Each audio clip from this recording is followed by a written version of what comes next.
जी।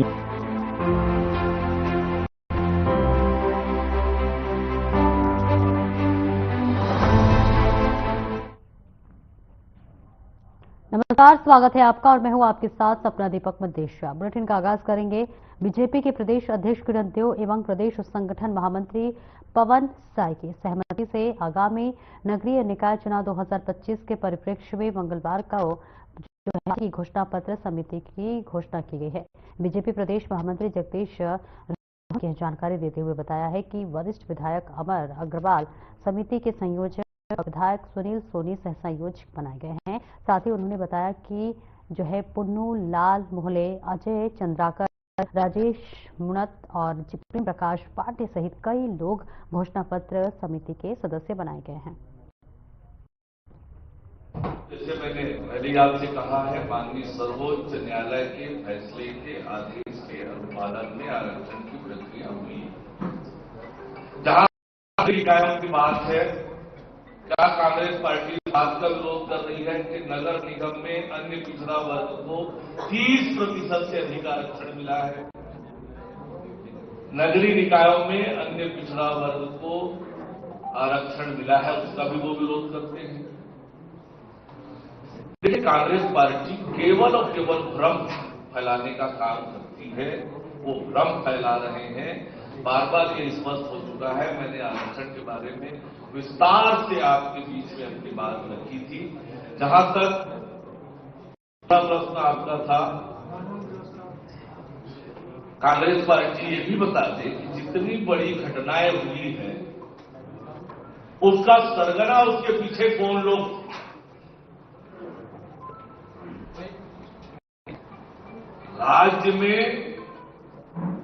राज्य को अराजकता में ढकेलने का कोशिश बार बार कांग्रेस पार्टी की हुई है। मैं आपको घटनाओं का पूरा सिलसिला बता सकता हूं, पर कांग्रेस नेताओं के हाथ रहे हैं, कांग्रेस नेताओं ने वो अपराध किए कार्यों में और कांग्रेस पार्टी नहीं चाहती है राज्य में कानून का राज हो, लेकिन ये विष्णु का सुशासन है। कोई अपराधी बचेगा नहीं। राज्य की शांति व्यवस्था को कोई खलल डालेगा, उस पर कठोर से कठोर कार्यवाही होगी। आपको पब्लिक ट्रांसपोर्ट की अच्छी सुविधा मिलने वाली है, मिल रही है, उसकी प्रक्रिया चल रही है। हमको जी पूछे फिर इधर आना है। और छत्तीसगढ़ प्रदेश कांग्रेस अध्यक्ष दीपक बैज की अध्यक्षता में बस्तर संभाग के नगरीय निकाय एवं पंचायतों को लेकर राज्य संभाग मुख्यालय जगदलपुर के राजू भवन में बैठक ली गई है। दीपक बैज ने बताया कि बैठक में यह निर्णय लिया गया है कि किस तरह से हम मजबूती से चुनाव लड़ें और चुनाव जीतें। इस बारे में रणनीति बनाई गई है। आइए जानते हैं दीपक बैज ने क्या कुछ कहा।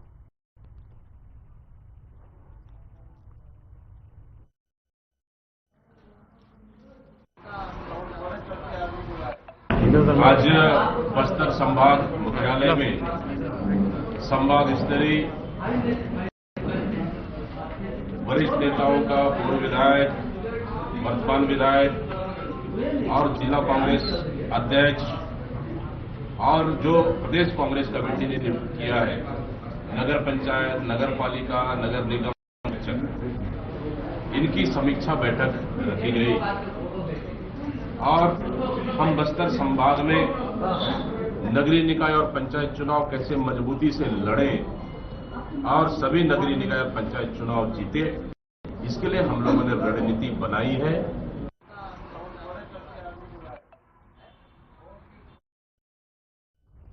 और वहीं गौरेला, पेंड्रा, मरवाही जिले में एक बार फिर सरकारी कार्यालयों के कर्मचारियों की लापरवाही सामने आई है। कलेक्टर वीणा कमलेश मंडावी के निर्देश पर जिला समन्वय कार्यालय भवन में विभाग के कार्यालयों में औचक निरीक्षण किया गया, जहां पर आप बता दें कि 41 विभागों के अधिकारी और कर्मचारी समय पर कार्यालय नहीं पहुंचे, जबकि 5 कार्यकर्ता में ताला बंद मिला। इनमें श्रम विभाग, रोजगार विभाग, उद्यान विभाग, परिवहन विभाग और जिला व्यापार उद्योग केंद्र शामिल है। कलेक्टर वीणा कमलेश मंडावी ने सभी के खिलाफ नोटिस जारी किया है।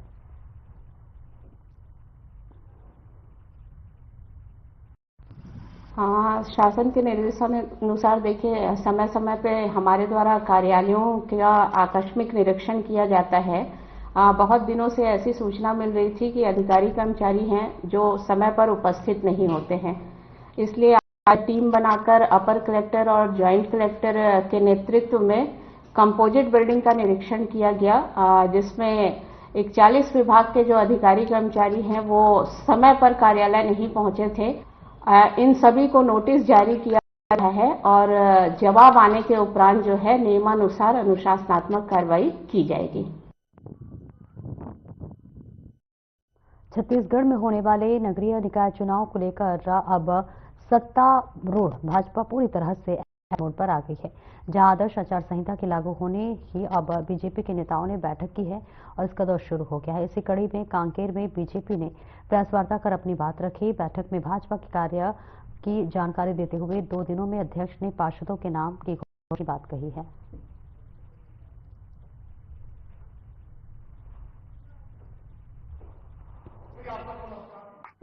पिछले 13 महीने में 7,300 करोड़ रुपए से अधिक कार्यों की स्वीकृति प्रदान कर शहर विकास में जान फूकी है, जबकि इसके पूर्व में कांग्रेस की सरकार रहा है।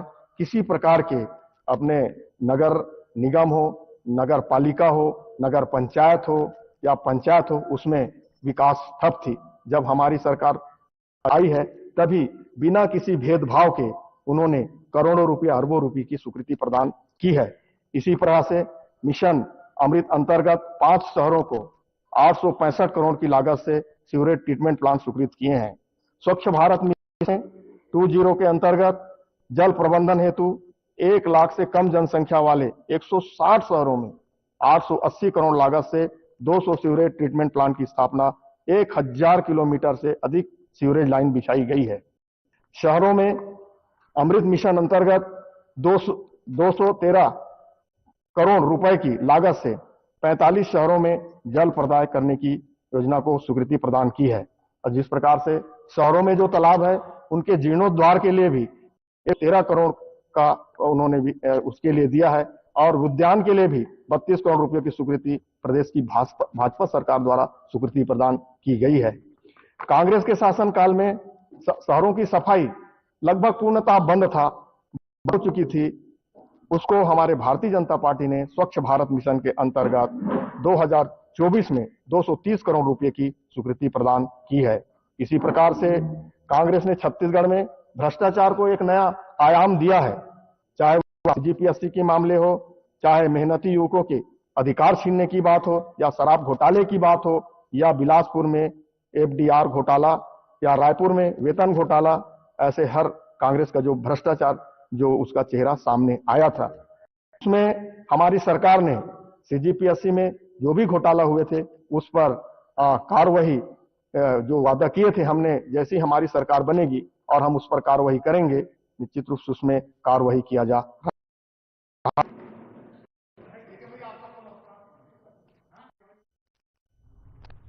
और भीम आर्मी के संस्थापक और उत्तर प्रदेश नगीना के सांसद चंद्रशेखर रावण रायपुर की केंद्रीय जेल पहुंचे, जहां उन्होंने बलौदा बाजार घटना पर बंदी बनाए गए लोगों से मुलाकात की, जिसके बाद उन्होंने कहा कि छत्तीसगढ़ की सरकार सतनामी समाज को कुचलने का काम कर रही है। पुलिस प्रशासन के द्वारा सतनामी समाज की महिलाओं के साथ मारपीट की जा रही है और उसके अलावा सतनामी समाज के लोगों से पैसे मांग रहे हैं। वहीं उन्होंने कहा कि आगामी 4 फरवरी की सतनामी समाज और भीम आर्मी के द्वारा मुख्यमंत्री आवास का घेराव किया जाएगा। उनको लगता है निर्दोष लोग जिनको दोषी बनाकर, जिनके ऊपर बहुत बुरी तरह से मारपीट करके जिनको जेल भेजा गया, मैं उन्हीं से मिला हूं और उनसे मिलकर मुझे एहसास हुआ है कि कितने निर्दोष लोगों को पुलिस ने सिर्फ अपनी नाकामयाबी छिपाने के लिए जेल भेज दिया। और जिस तरह से, क्योंकि निर्दोष लोग हैं, मन में उनके पीड़ा है, उनका कानून पे भरोसा है, उनको लगता है कि अगर उन्होंने कुछ नहीं किया तो उनके साथ न्याय होगा। तो इसलिए जो लोग बच्चे भूख हड़ताल बैठ के बलौदा बाजार में, उनको जिस तरह जगदलपुर और यहाँ ट्रांसफर किया गया है, ये जो सरकार और एडमिनिस्ट्रेशन का सतनामियों के खिलाफ गुस्सा, या कहिए कि उनके खिलाफ जो उनके मन में दुर्भावना आई है उसका पतन है। जिस तरह से 8 महीने ज्यादा हो गए हैं और जो लोग कोर्ट भी सुनना नहीं चाह रहा है, भाई पुलिस और सरकार अगर किसी को दबाने काम करती तो वो कोर्ट की तरफ जाता, और कोर्ट भी जब ना सुने तो फिर कहां से न्याय मिलेगा।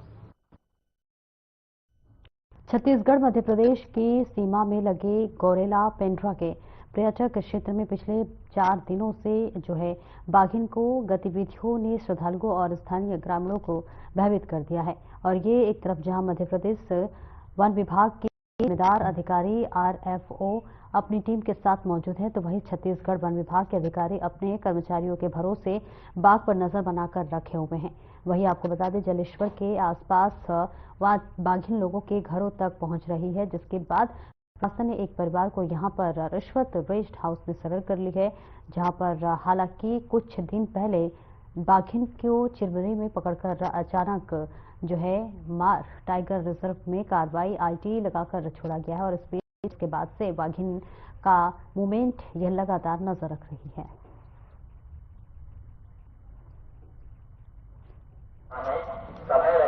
वन विभाग पूरे समय उसकी लोकेशन मॉनिटर कर रहा है। हमने उस पर रेडियो कॉलर लगा रखा है, जिससे हमें हर घंटे उसकी लोकेशन मिलती है। और एक कोऑर्डिनेशन ग्रुप है जिसमें एमपी की फॉरेस्ट की टीम और छत्तीसगढ़ की फॉरेस्ट की टीम जुड़ी हुई है, और उनको भी हम निरंतर प्रसारित करते हैं उसकी लोकेशन की जानकारी।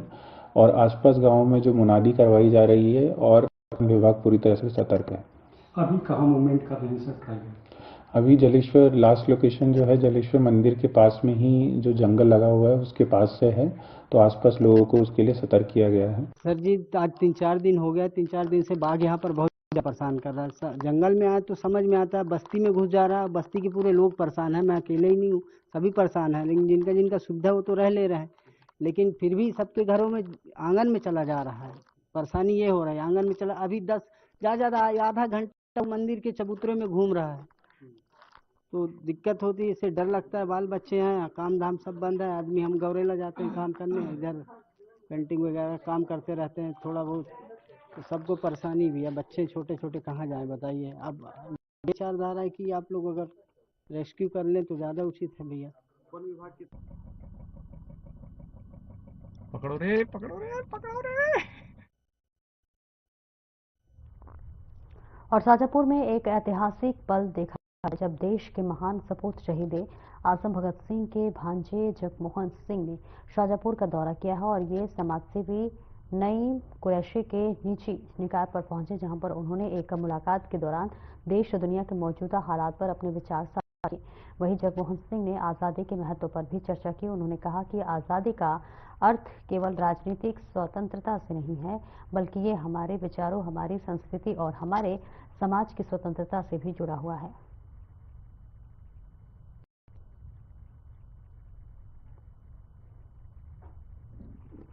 तो यही है कि जब हम आज़ादी की 1757 से लेकर 1947 तक की बात करते हैं, तो वो कुछ मूल्य लेके बनाई गई।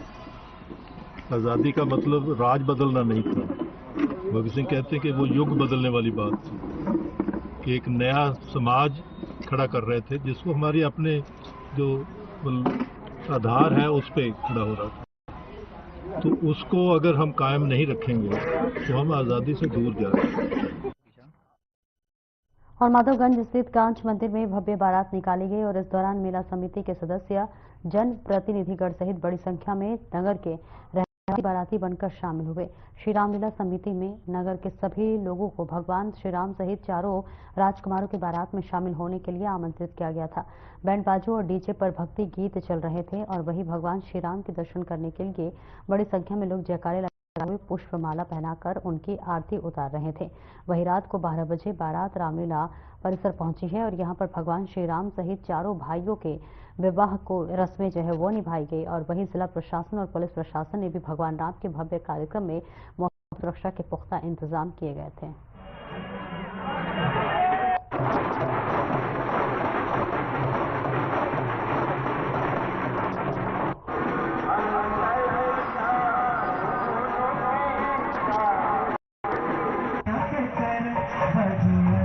आज श्री रामलीला जो 27 दिन की लीला होती है, उसके अंतर्गत आज जो है राम बारात का आयोजन किया गया है।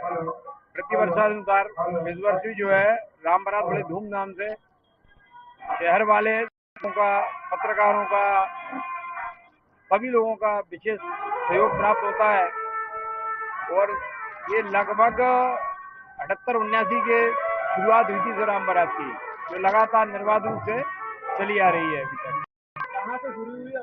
ये स्टेशन कांच मंदिर से शुरू होकर मेन रोड से तिलक चौक, बड़े बाजार, बजरिया होती हुई, तोपपुरा होती हुई श्री रामलीला मैदान में जाकर इसका समापन।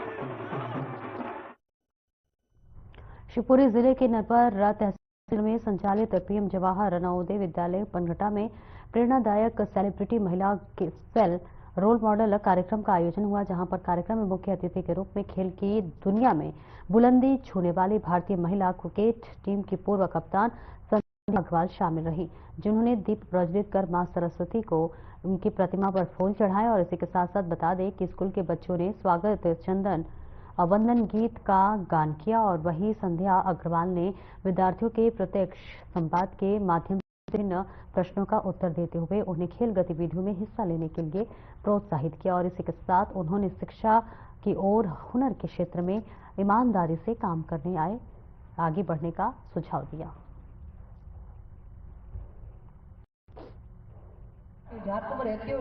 ये हमारा विद्यालय में आज पीएमसी स्कूल में एक प्रोग्राम है, रोल मॉडल फॉर गर्ल्स। उस प्रोग्राम के अंतर्गत madam honourable chief guest of the day madam Sandhya Agarwal madam, हम ऐसा इम्पोर्टेंट सेलिब्रिटीज को बुलाने से क्या होता है, एक गर्ल्स को अपना कैरियर बनाने के लिए कोशिश करता है। मैडम को देख के जो भी एक क्रिकेटर बनने के लिए एक भी क्रिकेटर बना है, बहुत बढ़िया काम हो जाएगा। तो इसी अंतर्गत रोल मॉडल प्रोग्राम के अंतर्गत हम अलग अलग सेलिब्रिटीज, इंपॉर्टेंट पर्सन्स हम बुला रहे हैं। कल भी और एक रोल मॉडल भी आ रहा है, पूनम गुप्ता। नवोदय विद्यालय में जो यहाँ गर्ल्स रहती हैं, शिक्षा ग्रहण करती हैं, मैं चाहती हूँ कि वो एजुकेशन के साथ साथ दूसरी फील्ड में भी अपने करियर के लिए ऑप्शंस खोजें, स्पोर्ट्स में हो या और भी कोई अन्य एक्टिविटीज में। मैं इसी उद्देश्य से यहाँ आई हूँ कि इन गर्ल्स में अदर एक्टिविटीज के लिए कैपेसिटी है, कोई भी स्पोर्ट हो, चाहे वो क्रिकेट हो, फुटबॉल हो, हॉकी हो, बास्केटबॉल हो, जिस भी गेम में वो जाना चाहती हैं, अगर वहां भी उनकी कैपेसिटी है तो उनको उस चीज में तो देने के लिए। तो मैं चाहती हूँ कि गर्ल्स अपने एजुकेशन के साथ साथ दूसरी एक्टिविटीज में भी आगे जाके अपने करियर को बनाएं। आज मतलब हमें बहुत गर्व महसूस हो रहा है कि हम आज अवार्डी मिस संध्या अग्रवाल मैम मिल रहे हैं, क्योंकि उन्होंने 80 के दशक में ही इतनी उपलब्धियां हासिल की। तो ये हमारे लिए बहुत गर्व की बात है कि हमें उनसे बात करने का मौका मिला और हम बहुत उनसे इंस्पायर हुए हैं कि आप मतलब एक फीमेल को इंडिपेंडेंट रह और मतलब करियर को कैसे बढ़ाना है, क्योंकि हमारे समाज में जैसे कि हम सबको पता है कि महिलाओं को ऐसी जगहों पर रेस्पेक्ट नहीं किया जाता है कि महिलाएं हैं, खेलेंगी, ऐसे कि नहीं कर पाएंगी ऐसे। तो इससे बहुत हम मोटिवेट हुए हैं कि हार माननी चाहिए। मतलब अगर हमें किसी भी फील्ड में बढ़ना है तो हमें किसी की भी मतलब सुनना नहीं चाहिए या फिर डीप। शाजापुर जिला मुख्यालय पर करोड़ों रुपए की लागत से जिला अस्पताल ट्रॉमा सेंटर बनाया गया है, जिसमें आम लोगों को उच्च सुविधाएं जो है स्वास्थ्य सुविधाएं शासन की तरफ से मुफ्त मिल सकें। लेकिन जिला अस्पताल में मरीजों के इलाज की तस्वीरें भी सामने आ रही है। वो आपको जिला अस्पताल की स्वास्थ्य सुविधाओं का हाल बताने के लिए काफी है। और इसी के साथ साथ अस्पताल में मौजूद थे, लेकिन मरीज की टांका और इलाज करते हुए वार्ड बॉय कैमरे में कैद हो गए हैं। इसको देखते हुए मध्य प्रदेश सरकार पर कई सवाल उठ रहे हैं।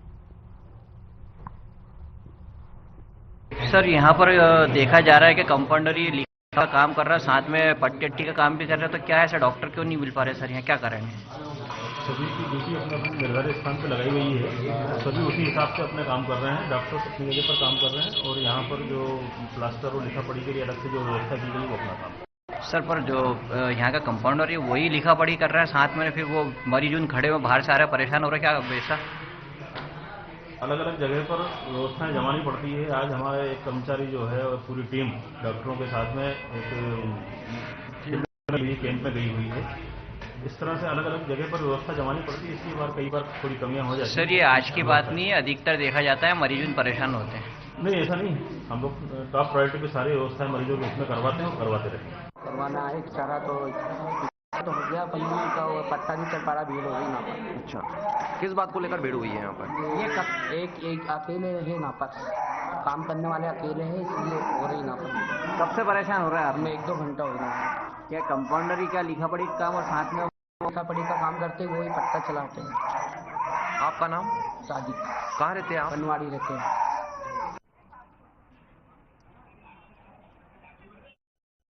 और शिवपुरी शहर में सड़क दुर्घटनाओं को रोकने के लिए एसपी अमित सिंह जो है राठौर ने एक अहम एडवाइजरी जारी की है। एसपी ने चेतावनी दी है कि बाइक चलाने समय मोबाइल फोन का उपयोग बिल्कुल भी ना करें और केवल चालक के लिए ही बल्कि अन्य वाहनों के लिए भी खतरनाक हो सकता है।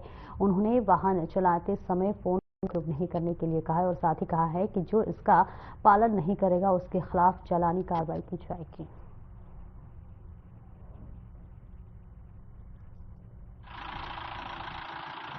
आज हम कुछ ऐसे वीडियो हमारे शहर के डाल रहे हैं जहाँ पे मोटरसाइकिल चलाने वाले लोग वाहन चलाते समय मोबाइल का प्रयोग कर रहे हैं।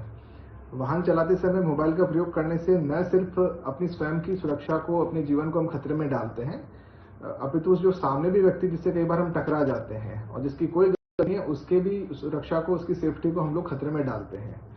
जो वीडियो फुटेज हम लोग जारी कर रहे हैं, आप देखेंगे ये हमारे ही शहर के हैं। कितने सारे लोग इस तरीके से गाड़ी चलाते समय मोबाइल का प्रयोग करते हैं, जो बिल्कुल भी ठीक नहीं है। ये विधि विरुद्ध भी है और आपकी सुरक्षा, आपकी सेफ्टी के लिए भी ठीक नहीं है। मैं अनुरोध करूंगा सभी से कि बिल्कुल ऐसा ना करें। बहुत अर्जेंट कोई कॉल आती है, महत्वपूर्ण कॉल, तो अपनी बाइक को साइड। बलौदाबाजार जिले के गिधौरी टुंडा थाना क्षेत्र के लगातार बाइक चोरी की वारदातें सामने आ रही हैं। सिधौरी टुंडा पुलिस को शिकायत मिल रही थी कि अज्ञात चोरों ने बाइक चोरी की घटना को लगातार अंजाम दे रहे हैं। इस मामले में बलौदाबाजार एसपी विजय अग्रवाल के निर्देश पर विशेष टीम गठित कर मामले पर जांच की गई है। जांच के दौरान 4 अपचारी बालक सहित कुल 9 आरोपी गिरफ्तार किए हैं और इन आरोपियों में से 12 मोटरसाइकिल सहित एक बैटरी बरामद किया गया है।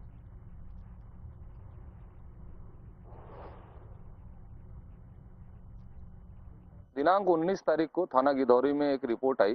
तुलेश्वर वर्मा यहाँ के रहने वाले, उनने थाना आकर रिपोर्ट कराया कि उनकी जो ट्रैक्टर है उससे जो है बैटरी चोरी हो गई है। इसकी पता तलाश करते हुए यहाँ थाना प्रभारी और यहाँ जो टीम लगी थी उनने पता तलाश करते हुए एक संदेही को पकड़ा। उस संदेही को पकड़ने के बाद उससे पूछताछ की। पूछताछ करने पर जो है वो घटना को कारित करना बताया और उसने बैटरी को बरामद किया। और जब उससे गहन और पूछताछ की गई तो उसने जो है 12 चोरियां, बाइक चोरियों का खुलासा किया, जिसमें जो है बलौदाबाजार जिले का, जांजगीर जिले का, सक्ती जिले का, कोरबा जिले का, रायपुर जिले का, बिलासपुर जिले का, सारंगगढ़ जिले का और मैंने इस तरह से 8 जिलों में उसने बाइक चोरी की घटना को अंजाम देना बताया, जिस पर से जो है अलग अलग टीम बनाकर उसे सारी गाड़ियां जो है रिकवर की। आप मुझे मेरे पीछे देख सकते हैं 11 गाड़ियां। एक गाड़ी जो है नवागढ़ थाने में, जांजगीर जिले में, वहां जब्त है। इस तरह से उन्होंने 12 गाड़ियां और ये बैटरी चोरी की है। इसके पूर्व भी आरोपियों के द्वारा जो है इसी चोरी के मामले में जांजगीर चांपा जिले के नवागढ़ थाने में इन्हें जो है जेल में भेजा गया है। ये 2 आरोपी पकड़ाए हैं, उसमें से एक आरोपी है आकाश कुर्रे जो मेन चोर है।